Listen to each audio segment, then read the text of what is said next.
There are few things in life as pleasant as a day at the seashore. Fresh air, ocean breezes, and sun. It's a place to relax and to revive the spirit. It also offers endless opportunities for recreation, exploration, and fun. That's why so many people are drawn here and want to live as close to the shore as possible, and why every year our coastline becomes more developed and the beaches increasingly crowded. Since becoming a biological technician, I appreciate places like Sandy Hook because they act as a sanctuary not only for the piping plover, but for other bird species as well.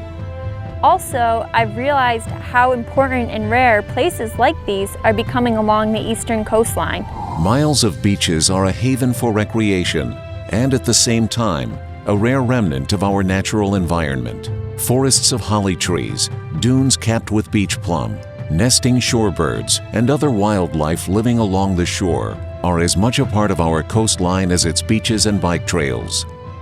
As our coastlines become more developed, natural habitats such as the beaches at Sandy Hook, New Jersey, a part of Gateway National Recreation Area, are more important than ever as a key element in the survival of many plants and animals. We have a natural partnership with our beaches. A habitat that stays healthy for wildlife and shorebirds is indicative of one that is also healthy for people. Every plant and animal is essential to the environment. Each plays a unique role, and you cannot allow them to become extinct because that will upset the natural environment.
The piping plover is a small sand-colored shorebird that nests and feeds along coastal sand and gravel beaches in North America.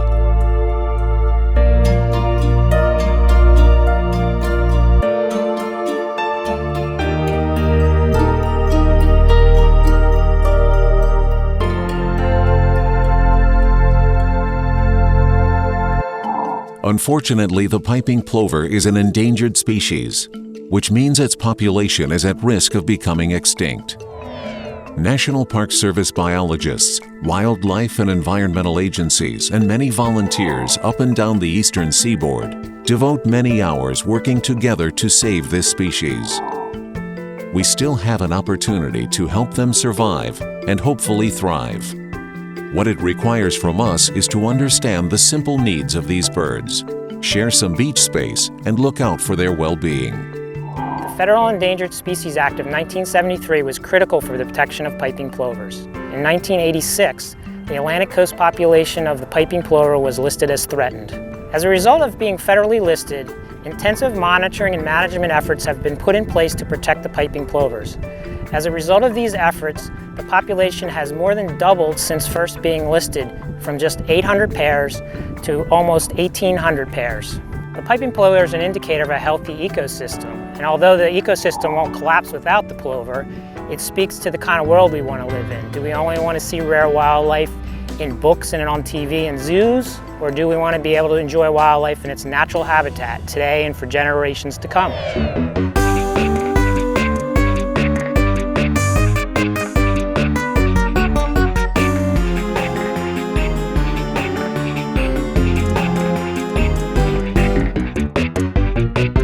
I now see things that I never saw on the beach before, like least terns and oyster catchers. In looking for plovers and trying to see the bird that we're all trying to protect, I've discovered a lot of the flora and fauna that live out here as well.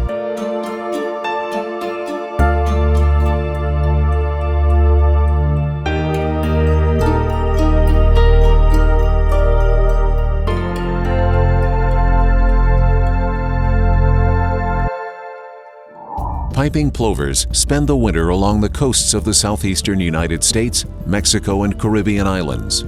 In spring, they fly north to breed, and many settle along the east coast from North Carolina to southeastern Quebec. First and foremost, piping plovers need suitable habitat to nest and forage. They also need areas that are relatively free of human disturbance. When they arrive at their breeding grounds in March, they make nests on beaches between the high tide line and the dunes, usually on the higher portions of the beach in thinly grassed areas. Starting in March, the areas behind me are closed. Generally, they're closed because they have been traditional nesting areas for the piping plover. They've also provided the best areas for nesting based on the terrain. By nature, the piping plover is a shy, skittish creature. And because this bird is so reclusive, you may hear its call long before you actually see it. That sound is how it got its name, piping plover, meaning plaintive bell-like whistle.